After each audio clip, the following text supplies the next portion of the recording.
Welcome to the non-league show. For the final time this season, I'm delighted to be joined by Joe Skelton. How are we, bud? Yeah, good. How are you? Good to see you, mate. Good to be back. It's been a little while, hasn't it, mate? It has, yeah. Brand new setup for yourself. It looks a lot bigger than it was last time. Yeah, a lot of difference, mate. We've got a new office now. We're in the old office at the minute, but a lot of change. It's been a little while, so we're going to go through our old predictions as well. Yes. We're going to see how we get on. I think actually having a look before I think you've done better than me. Bit of luck, I think. Across the whole. But we'll start with the Central Midlands. Dern came out winners, which we both... you predicted correctly. Yes. I said Donny City. Firstly, mate, a roundup of kind of Dern winning that league. I think, looking back at the season, I think Dern going in as favourites. They spent a lot of money, they brought in some good players, and it's bigger consistency that's won the league for them. I think one of the things that we were going to talk about, which I think brought down so many fans, and that was the Donny City game. I think going there when they played at Anfield, just over 800 was such a brilliant result. Given that Donny, Barnsley, and them were all playing away, it was great to see that kind of non-league sort of fan base coming down and actually supporting the clubs. And what was your thoughts on that? It was an interesting game. I think coming into it, I felt that, I said in the video, if Dern had won that game, the league would have been done then, and the gap was about 10 points then at the time, and Donny had to keep on winning. I think Dern had about 2 games in hand then at the point, but given that all the controversy with the likes of Ross McCormack and Charlie Mulgrew and Wesley Ullhan and all that, I mean, it's great to see all these ex-pros playing pretty much in front of your eyes. I didn't think that they'd turn up to Anfield and go, wow, that's a nice pitch. But overall, I think, it's interesting. I think it has divided opinion that they've had to bring in ex-pros to actually win the game or to actually make them competitive. But, it's an interesting subject, I think. How come you did go with Dern over Donny City? Because we knew Donny City were, throwing money at it. Why did you kind of side with Dern going into that title race? I just felt Dern had that bit between the teeth a bit more. I think Donny don't get me wrong, Donny are a good side and they've got some good players, but I just had that inkling about Dern that their consistency, their results, they were going to grind out results. And to be honest, speaking to Jason Blunt, some of the games, they weren't great, but I just felt that they had that togetherness. A lot of the players that they had, a lot of them came from Swinton, who won the league in the Chef Hallam League last season before. So the players knew how to win a league. They knew that togetherness. They knew how to play with each other. So I just felt like they had that bit between the teeth a bit more than Donny. Obviously, like you said, Donny City now are going to be in that league again. Obviously, it's when you put a lot of money into something and it kind of doesn't pay off, then you think, right, do I want to put that amount of money into it again? So kind of next year, obviously the league's going to be nowhere near as strong without Dern in it. Do you think Donny City will want to go for it next year again? Yeah, I think they'll be favourites, of course they will be, but I felt like there's a lot of questions of will they be at Anfield? Is it a relationship they want to be at if they want to go into the northern counties? I think they probably will do. I think there's a lot of question marks on this whole stadium that's been built in Bawtry, or this blueprint plan that seems to be roaming around a lot. But they'll be favourites. I think the only other team I think that could stop them would be Dinnington. I think they are a good side, Dinnington, and they are a club on the rise. So I think it'll be an interesting battle between them two next season. Brilliant. Final one on this. Obviously, like you said, when you do put a lot of money into something and then it doesn't work out, can you see them fizzling out? Do you think that they will, if they do get up into the North East counties, then they'll want to push, but they've got to get there first? So do you think the momentum will carry on, and do you think overall will they go up next year? Yeah, that's a good question. I think you're right. I think it gets to a point when you think, is this kind of project going somewhere? Again, there's a lot of question marks on that. You talk about the money, they have thrown quite a lot of money at the football club. The way I see it, they are a bit of a franchise club. I do think if they were to go up next season, I think they would kick on. I don't know. It's hard to say. I think if they were to miss out on the league, I can't see them pulling. Can't see them throwing too much money at it any longer. Yeah. So, you know, this is probably their big chance next season to really win the league. I agree as well. Like you said, you don't want to that amount of money. You don't want to keep putting it in, especially if you're not getting the results. Yeah. Obviously, Durn as well now confirmed at North East Counties. Yes, and that's a great result. I think you predicted them to do well as well, aren't you? Saying off camera. Yeah, I think.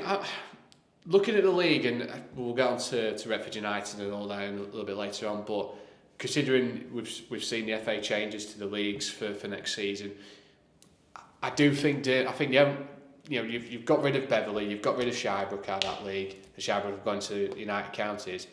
The only your teams in there, your Wakefields, even then Staveley has gone to United Counties, but Wakefield's probably the only big side now left that could really stop Durn. It's opened up that league, hasn't it? It has. I think that's a great thing about Northern Counties. I mean, last season we saw 4 teams get 90 plus points. You get 2 teams that had over 100 points, which for a Step 6 league is absolutely unheard of. We'll get on to that as well, that amazing title race. Yeah, of course we'll talk about that. But, you know, I think Durn, if they aren't going to go by the playoffs or win the league, I think they'll sit, like I say, they'll be playoffs, definitely. And like I say, I think this is a big moment for them. Geographically, they're in a great spot to actually, for a football club to compete, yeah, definitely. Club Fawn made the step across to the Humber Prem. We spoke about this. Yeah. And they ended up winning the league. We both predicted that correctly. It was kind of probably did it with ease in the end. To be fair, like I said, I've heard a couple of interviews as well from people at the club saying that it was the easy route to go to the Humber Prem. We're owning it, and they have owned it, and it's paid off for them now because they've got a space in the North East Counties. Yeah, exactly. I mean, fair play to James and his coaching staff and the people there at Thorn. I'm really, really pleased for them because, you know, considering they had 2 seasons where they just missed out on winning the league title in the Central Mids and going to the Humber Prem, which, yes, it is an easier league, and no disrespect to the teams there, but we expected them to win the league, we expected them to go up, and like I say, you know, I think this is now a bit like Durn. I feel like this is the moment for them to really start kicking on as a football club because, as you know and I know, the facilities there are really good, and they're growing that club every single day. So I do think they are going to kick on. I think they are going to be a side that's really going to cement themselves in at Step 6, and you know, you never know, one day they could even get into Step 5. So I'm really, really pleased with Thorn. They are a good side, and I've got a lot of respect for them. Yeah, facilities are great as well. Like I said, the infrastructure's come on massively. Yeah. Over 250 people, I believe, up to 300 at that community day, second to last game of the season where they could win the league. The community are getting behind them now, and now, like you said, that league's wide open now. That North East Counties, like you said, Wakefield, Durn, Fawn, they're all could be up there pushing to go up. So it's going to be exciting next year for the teams. Like you said, we'll get on to obviously Retford's moving across. But now overall successful for Fawn, and both got that prediction right. Yeah, exactly. I think you just touched on that with the community. I think this is, you say that you have 300 people there for the community day. This is the sort of thing where football clubs need to take note of. If you get the local community, the local town on your side, people will come. If you alienate them away from that, then people aren't going to be bothered. So I think what they've done, they've done things in the right manner. They've got great people that work for them, for the football club. So it's only going to get better for them. So I really do hope that they really compete well at Step 6 next season. Brilliant. We'll go on to the North East Counties now. That title race with Retford, and it was just absolute chaos, wasn't it? Because Parkgate had to get the games in before the end of the season. They're having to play Tuesday, Thursday, Saturday, I believe, at one point. Just your thoughts on that title race? Well, first of all, I want to apologise to the person who actually tweeted me a few months ago saying that he put a tweet out when after they drew with Wakefield. I was there, and he said Parkgate will win the league, mark my words. And I said I'll come back and I'll see it and I'll apologise. So I'll apologise to that person. Who did you back to win that league? I had Shirebrook to win the league. Yeah, you had Shirebrook, and I think I maybe had Retford. Yeah. I had Retford, yeah, and then you had Retford back playoffs, didn't you, as well? Yeah, and I felt that, again, they were a club that, you know, they won the Central Mids by canter the season before. I felt like the signs they made were pretty good, and, you know, Sam Law's a brilliant signing for Retford. He has been, you know, over the last, you know, over the second half of the season. But to say you had two teams, Beverley and Parkgate, go over 100 points, you get 4 teams effectively get 90 plus points is absolutely incredible. No, I don't think since covering non-league that I've ever seen a league that close, or the amount of points that you could see. So, you know, fair play to Parkgate. You know, they proved me wrong. I remember coming away from a couple of the games thinking, are they really that good enough to win the league? They're a solid team. They don't concede that many, but I didn't feel like they scored enough goals for me to go, yeah, they're a side that's going to win the league. But fair play to them. They completed the double, winning the League Cup as well, beating Emily as well, which, again, Emily are a top side as well. They won the Prem. So, Shirebrook, again, a lot of talk about them. They've gone into United Counties, and one of the things as well is their owner's just bought Clay Cross.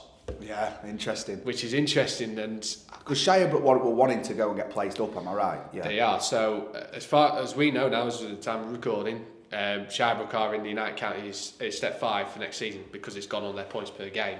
So as it stands, they have lost a lot of players. So Nat Watson's left, Danny South has left. He's gone to Hallam. So it'll be interesting to see how they do next season, whether they do stay up in that league, because United Counties Prem North, it's a tough league. I mean, Lincoln United just missed out on going up, returning into step 4, and the likes of Skegness up there, AC Mansfield are in there. But to go back to Northern Counties, again, we touched on it earlier. You've dropped quite 2 or 3 teams out of that league. It's a really open league, so I don't think we'll get the 100 plus points or 90 plus points as what we've seen from last season, just because the standard of it, I think, is, no disrespect to the teams there, it's kind of dropped off. But we'll still get sort of high 80s, mid 80s. I think 88 will probably win you the league, I think, next season. Yeah. Local club Armthorpe as well were down there. Wanted Yes. at the start. There were a lot of worry around Armthorpe, thinking they could go down here. James Baskerville came in and kind of kept them afloat. Yeah. Obviously, not the season they wanted in the end, but they ended up keeping afloat. Just a quick thoughts on Armthorpe as well. Not a great season for them overall, really. No, but I was pleased that they stayed up, because they're a good football club. You talk about the chaos that's been at the start of the season, where the likes of Lee Morris leaves. He basically the club couldn't fulfil fixtures for 3 games, so they had to postpone it. You say Baxendale came in, did a great job. I remember seeing them against Affersley Rec, and they got beaten. I thought, are they good enough to stay up? They're really struggling at that time, but they put on a great run together. So I was really pleased that they stayed up, because they are a good football side. They're a good football club. Again, another club that's got some great people that work for them. So again, at the time of recording, Baxendale has left Armthorpe, so they are in a position of looking for a new manager. So I'd like to hope that they can kick on, because, again, just like what they need to be is trying Is to it get a bit down maybe to the ambition, thinking why Baxendale's left? Maybe he wanted to go and compete, and maybe the club didn't want to do that as a whole. Well, not want to compete, but maybe didn't want to back him as much as he wanted to be backed. It's hard to say. I think that, again, probably need to talk to the people around there, but again, he came in, he's done a job. But you're right, that ambition of Armthorpe, they were a step 5 side for so long, and now they've dropped in. It's their 5th season now at step 6, sorry. And you think, where is that? Because when we sat here last time, we were talking about sort of football clubs and this, and Armthorpe should be looking at, because for so long Armthorpe were the top dogs in Donny as a non-league football club, and now it's Rosington, and Armthorpe should be looking at Rosington and going, we need to be back where we should be. And at the moment, you could be right. It could be a lack of ambition. There could be a lot of factors in terms of the budget. Is he able to bring in the players that he wants? It's hard to say. So we'll see. It'll be interesting to see which manager comes in and whether he can get the best out of these group of players. Like you said, Fawn are in there now, so it's like a good little derby, Fawn, Armthorpe. It'd be good to see Rosso as well in there, but obviously they're a league higher. It's good to have all them teams close together, derbies, plenty of people there watching, isn't it? Great for the community. It is, and I think when we spoke last time, I think Doncaster football non-league as a whole, I think is in a very good place at the moment, where you've got so many good, so many teams that have competed, even sort of the surrounding areas like Harworths and stuff like that. There's a lot of good teams that are in that circle where they are competing well, and it's just, as you said, there's a really nice buzz, a really nice feeling about non-league football as a whole round these parts. Brilliant. Quickly touch on Rosso. Obviously got the playoffs. Good season for him in the first season. Obviously probably will be disappointed that they didn't go and go up after a great season of getting in the playoffs. Quickly touching on Rosso. Yeah, I think everyone exceeded their expectations I said they'd be top 10. I didn't think they'd be sort of up there fighting amongst the likes of Garforth and Emily and Campion. But you know what, fair play to Ben Hunter. He's really, really kicked on. He's brought in some terrific players.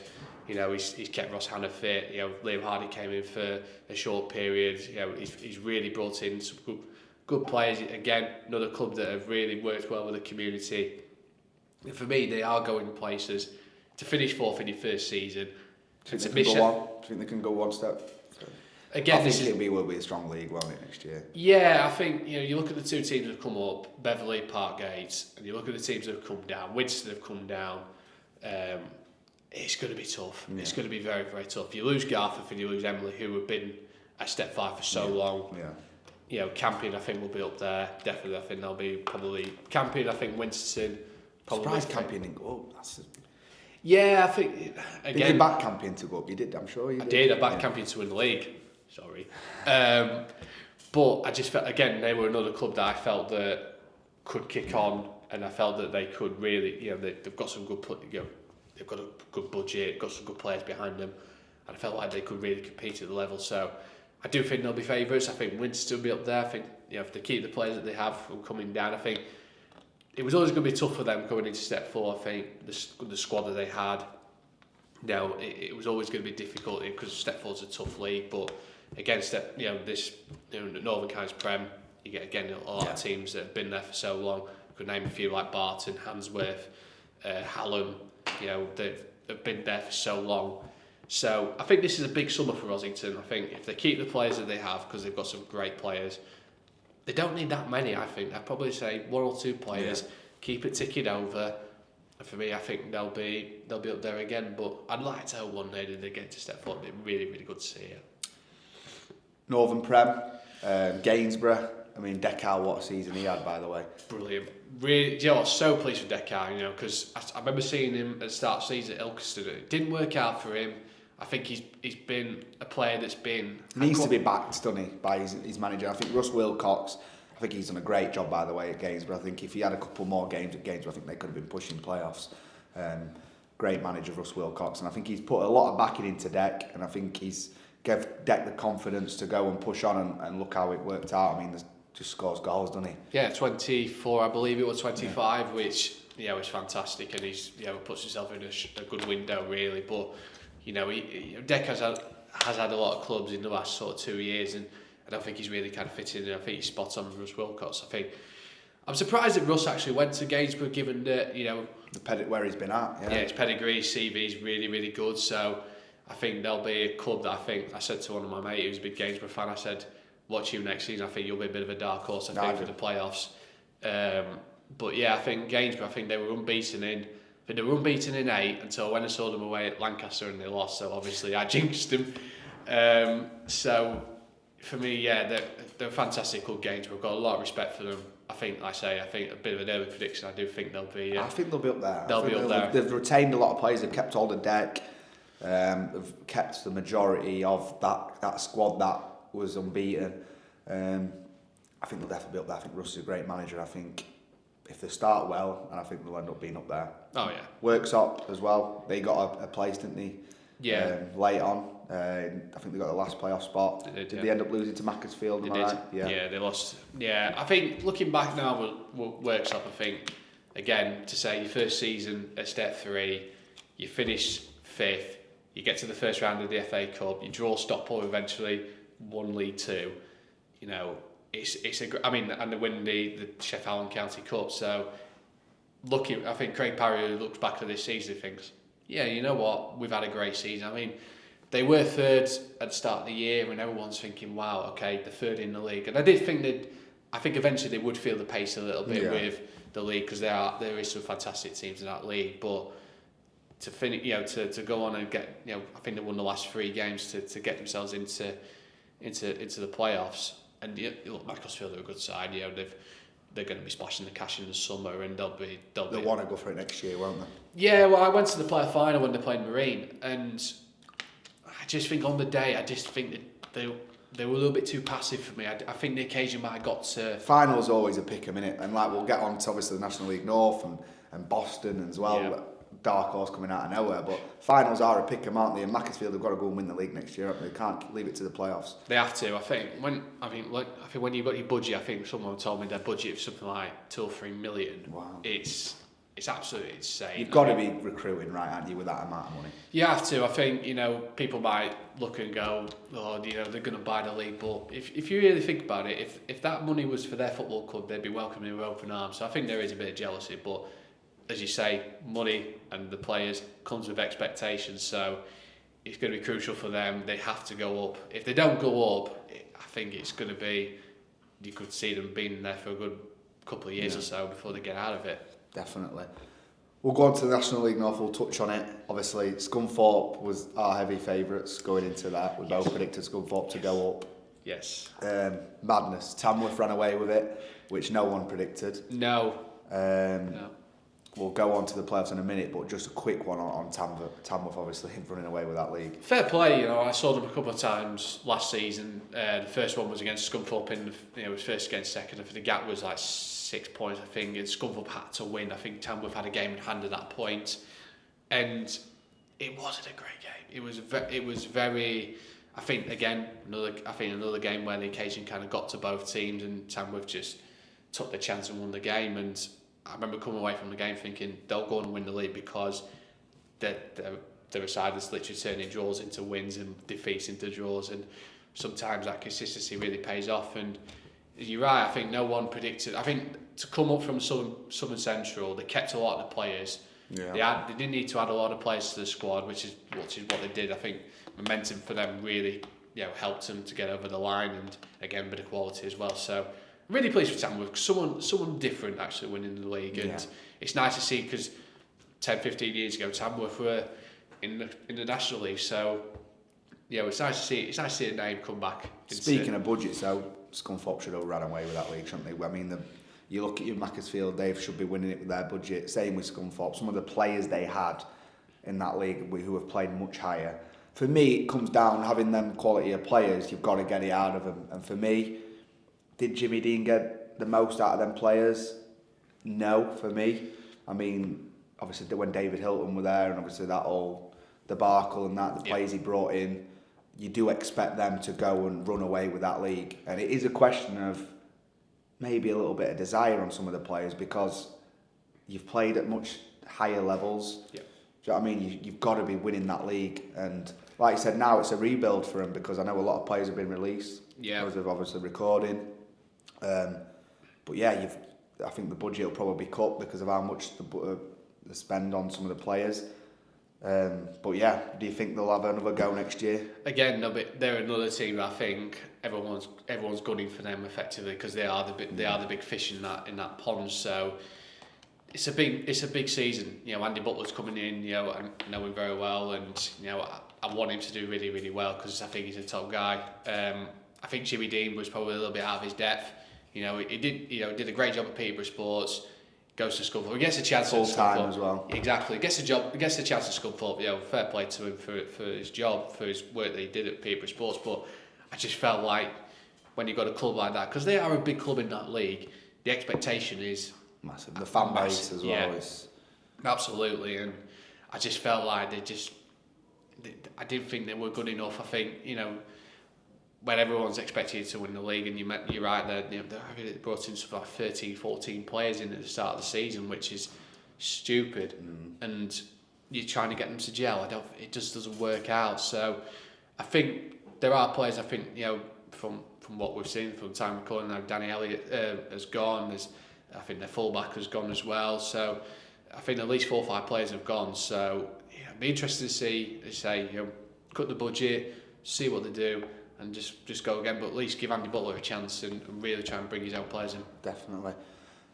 Well, touching on Boston quickly, very, very quickly, obviously, what an end to the season for them, coming out of absolutely nowhere, winning away at Scunthorpe, winning away at Brackley, unbelievable. I'm pleased, I'm so delighted for them, because I remember a couple of years ago I went and saw them in their semi-final against Fylde, and such a brilliant day out. They took 600 there to Fylde, and it was such a good day out. They won 2-0. They lost to York City in the playoff final, and the season after they were a bit of nowhere really. They was mid-table, but this season they've kicked on. They've got a really solid foundation.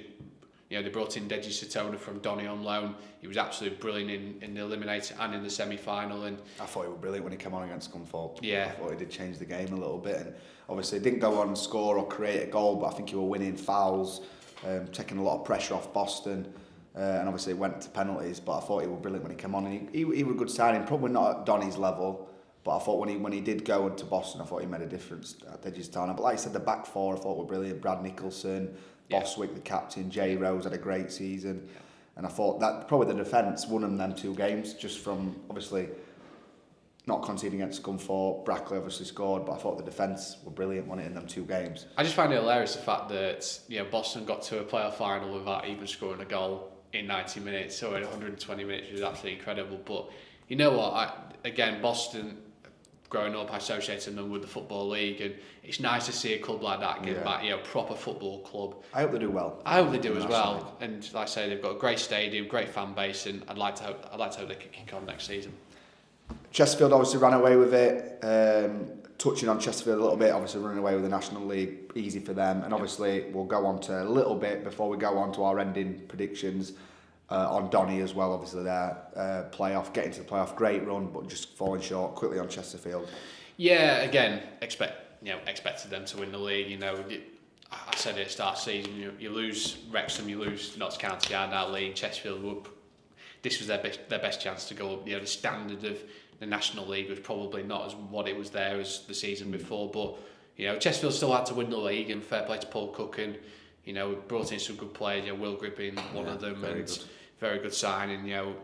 Again, they're going to kick on. I think their expectation, is going to be playoffs. I think in League 2 next season. So it'll be interesting to see. But like I say, they almost, I think they won it by cancer so much they actually took the foot off the gas for the last 5-6 games. You threw away a few points, didn't they?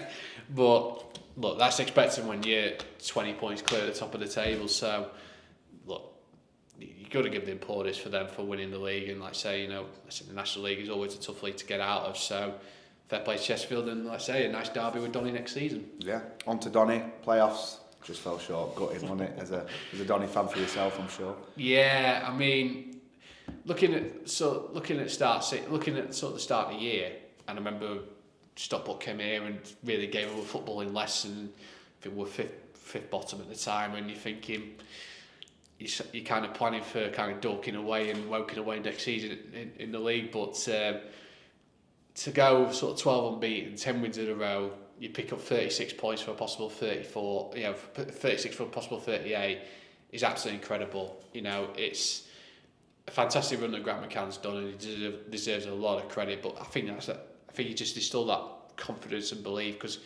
that's all they needed, Donny, just that belief that they can win games. And I remember being at home, and I said, there was like 9 games to go, and I said, I think we needed I said sort of 70 odd points would get us into the playoffs, and we'd have to win all our remaining games, and we nearly did. Never looked like losing, did they?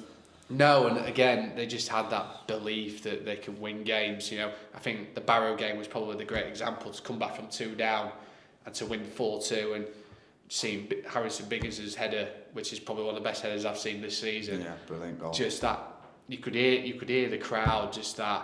Wow, we're actually embarking on something. But yeah, the Crewe game, I was there, and again, I just felt like my dad turned around to me and was like, we're playing like we're 2-0 down rather than we're 2-0 up. Yeah. It just felt like we lost the game before we even started. But Crewe, I didn't think, I'll go on to say this, Crewe were not great. They were not a good side. We're dead in the legs, weren't they, after 45 minutes, in my opinion, as well.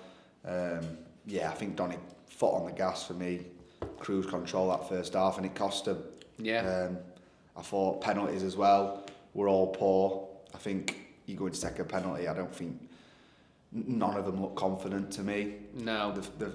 Maybe Ironside obviously looked the most confident. He's a striker. He's probably one that you'd bank on scoring, but the rest of them didn't look very confident to me stepping up. The Crewe goalkeeper as well, chucking the bottle. Yeah, I just thought it was a bit petty, to be honest. I mean, I didn't like it, but look, if big games and shit, people might go, that's smart, but I just think it's a little petty, to be honest. We'll finish with a bit of quick-fire questions, so I'm going to fire some quick-fire ones over to you. I'm going to give you 10 seconds to think of the player that I'm going to ask you. Yeah. Yeah. Anyone. So we'll go from central mid. So step 7. Yeah. To we'll go Northern Prem. Okay. All right. Firstly, so you've been to a lot of games, haven't you, this season? Prospect of the year. Prospect. Do you know what? I think because of his run that he had, he's just got his move to Hallam. A bit of a surprise. I thought Rio. The times I've seen him play this season, I think he's been brilliant. I think deserves his chance. Deserved his chance of going to Hallam. I think he'll do really well there. And like I say, he's a player that when I've seen him at Harworth, a couple of seasons ago, I thought this player could really, go places. I think, and like I say, he's got his move to Hallam. I think he'll do really well. So Rio Hallam for me for Prospect. Player of the year. Player of the year. One player I thought he was a solid player was Regan Kelly at Dearn. I think he was brilliant. I thought he was an excellent player. I think there's quite a few that I would put into that bracket. Deckhour, I think, would be another player at Northern Prem who's done a great job. Liam Hughes, another player for Worksop. Manny as well at Rosington. So there's quite a lot, but it's hard to say. I think if you're trying to pin it on one player, certainly for as a whole, I think for central mids, I think Regan Kelly for me. I think for me, in Northern Counties, I think in at step 6, I think easily for me, Nat Watson at Shirebrook. In the Prem, Manny, I think he's done brilliantly. There's too many players I think for me, but I'd say I think if you're pinning on for leagues, I think those are the players I think I'd go with. Next one we'll go with ground of the year. Ground of the year, I would have to go with. Do you know what? And I said this in my video. Macclesfield's ground. I think what they've done to it. I think they've upgraded. I think Savage. I think Robbie Savage deserves a lot of credit. I don't think people say that too often, but I think to say he's rebuilt that club, he's refurbished the club. He's refurbished the ground. They put lovely seats. I think the 3G looks fantastic. It just feels like a football club again, Macclesfield. So the ground for me it'd have to be Macclesfield. Final one, moment of the season. I think the best moment would have to be the moment that Boston got to the playoff final. I think the save at the end for the goalkeeper, the pitch invasion. I think no one gave Boston the prayer in that semi-final. Were you on the pitch?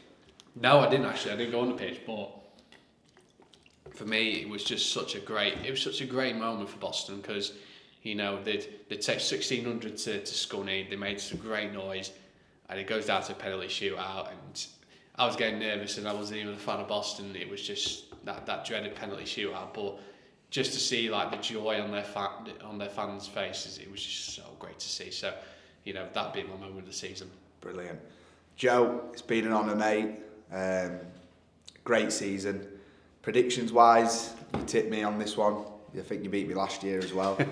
So yeah, I'm not doing very well with the predictions. But as always, mate, it's an honour. And yeah, non-league show signing out. Thanks so much.